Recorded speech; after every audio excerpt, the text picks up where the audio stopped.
No choice ka kasi, Mr. Harry Roque. Kaya kahit alam na alam mo na nasa or baluktot na yung kaisipan ninyo, maling-mali na kayo, andyan, andyan pa rin at pinaglalaban nyo. Ulitin ko lang wala kang choice. Naandyan ka pa rin sa paniniwala mo na mapapawalang sala ka yung mga kaso mo ay or makakalusot ka sa mga kaso mo kung maging presidente si Sara Duterte.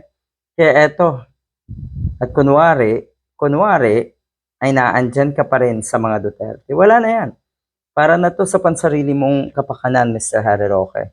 Hindi ka kasi nagtira para sa sarili mo. Ibig kong sabihin, ang lala ng banat mo sa nasa Malacanang. Kung nagtira ka ng konti, at kahit papano, totoo naman, bumalimbing ka na lang ng konti, edi sana kahit papano, meron pa. Ngayon, talagang no choice ka, kundi manatili ka sa mga demonyo. Dahil isa ka naman sa mga demonyo talaga. Ang sinasabi ni Harry Roque tungkol nga dito sa pagbasura ng appeals chamber sa argumento nga kung may jurisdiction ang ICC sa kaso ni Digong. O ayan, ito daw ang sinabi ni Harry Roque, siya daw ay sobrang disappointed. Ang puso daw niya ay nasa sahig.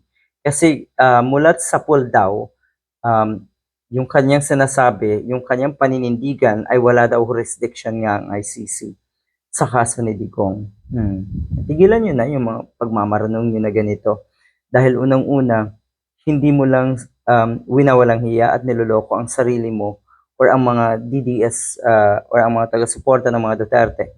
Kundi sarili mo mismo, Mr. Harry Roque, ay niloloko mo. Yun yung pinakamasaklap na pwedeng mangyari sa isang tao. Yung lokohin mo ang sarili mo.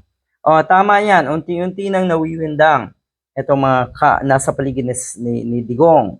At yung political career nga daw na itong mga Duterte ay nagsisimula ng manamlay. Nagsisimula ng or malapit na sa wakas. Magwawakas na ang ibig kong sabihin. Kasi nga naman, ayan, nasa dahig si Digong, si Sara ay nakaamba yung impeachment case at kung ano-ano pang criminal case, malversation and corruption cases dyan sa ombudsman. So, ayaw humarap, tumatakbo kayo sa mga aligasyon, katulad nga ni Harry Roque at ni Sara Duterte. So, yaan.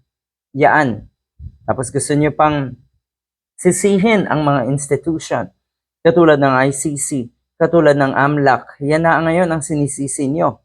Kasi wala na Siguro nagising na kayo doon sa katotohanan na mukhang wala talagang kinalaman nga ang nasa Malacanang sa mga nangyayaring ito sa mga Duterte. Good luck.